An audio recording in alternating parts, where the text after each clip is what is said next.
Good morning, or as they say in Swahili, jambo, jambo, jambo.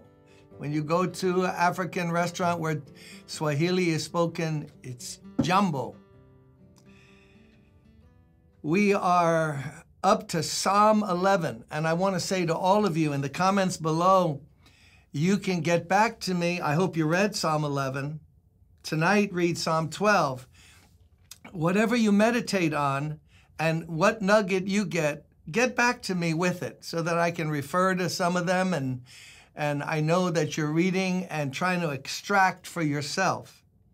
One of the most important things when you read the Bible is how to extract something written thousands of years ago as a form of praise and worship, let's say to God, by David the psalmist, and say, no, the Holy Spirit made this alive to me. This is how it's encouraged me today, or what it taught me, or what it reminded me of. So, we're reading Psalm 11, and it's so short, 7 verses. Let me just read kind of through it. In the Lord, I take refuge. So the Lord is like a place to David. He's not only a person, the God he loves, but he's a refuge, a place you run when the lightning, the storm, rain, sleet, snow. You go into that cave and now, oh, it's warm. You start a little fire and you're safe. He said, in the Lord I take refuge. How then can you say, who's the you?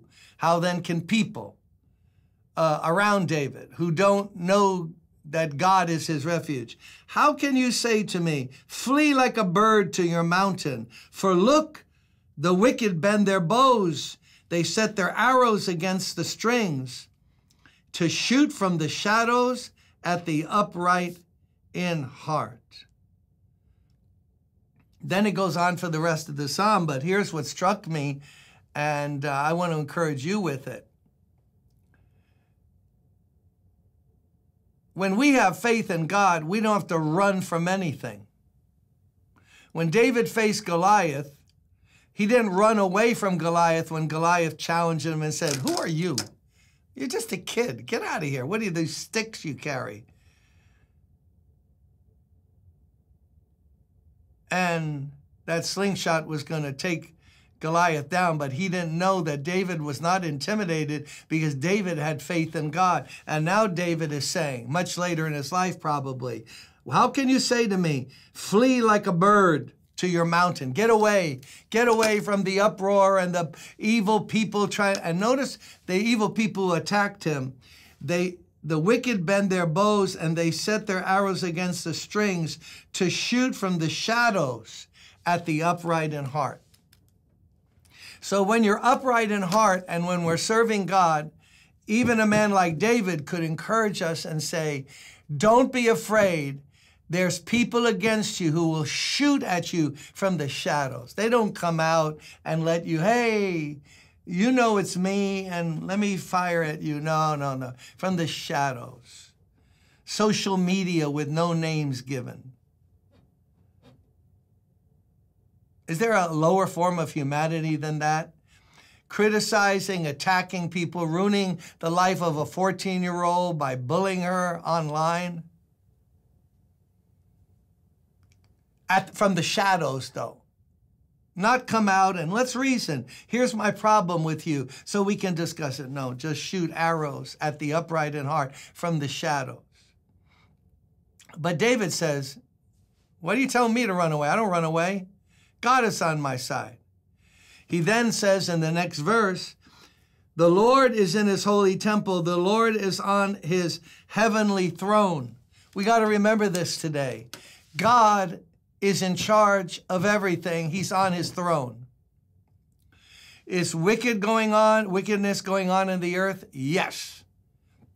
Are things happening that are so wrong? Yes, he permits that. But remember, God is on the throne. He will have the final word. He rules over things. He sets boundaries. Nobody's going beyond this or that. No. He rules the earth. It's hard to sometimes be confident in that because it seems like everything's going nuts. But God is sovereign. He rules. Everything is under his control. Is there the mystery of wickedness? Absolutely.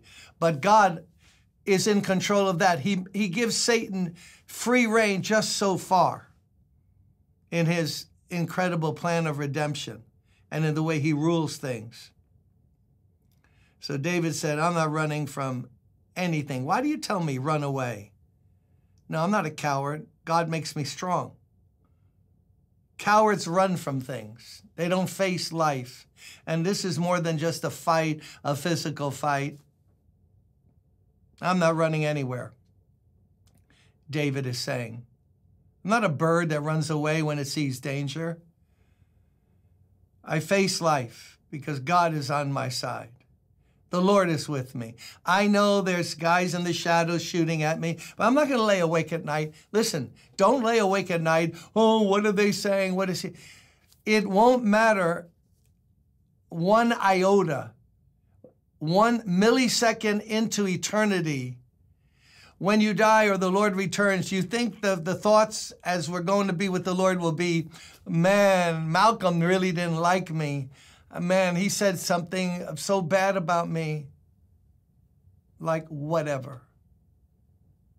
God is on our side. It matters to him about us. He's going to guard us, watch over us. Yes, the people in the shadows are going to shoot, try to hurt us. Satan has demonic forces trying to torment us and subdue us, but it's not going to happen. We are more than conquerors. You have to have that attitude because that's the biblical truth. And without that kind of faith, you can't please God. We can't live running, afraid, nervous Nellies. I don't know. Listen, surely goodness, as the man said in another place, surely goodness and mercy will follow me all the days of my... But how do you know? Because I know my God. I know how he loves me. Goodness and mercy are following you today. Don't look for demons. Look for goodness and mercy.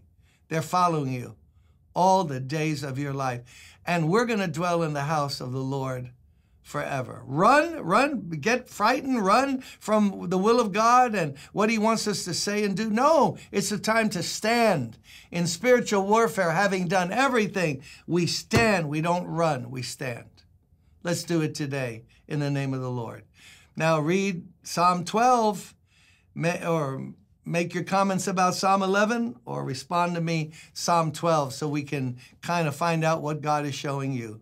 See you next time.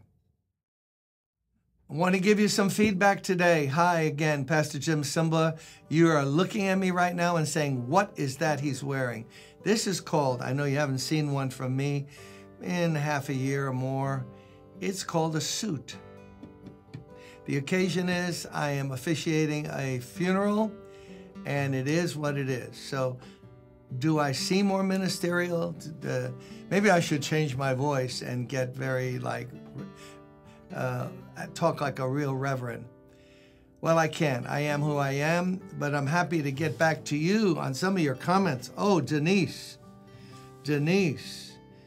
wrote, what a joy and freedom when she was read, not only will God hear my voice, but I will look up. Oh, good, Denise. And she comments and says, what joy and freedom as I look away from earthly cares and look up, looking unto Jesus. One can only have an experience you can't even put in words. So notice, he will hear my words, and then I will look up with expectancy. Denise is teaching us something good today. Not just call on God and give you prayers. Look up, expectancy, gazing, worshiping, and waiting. Well done, Denise. I hope it's a blessing to you. Till next time.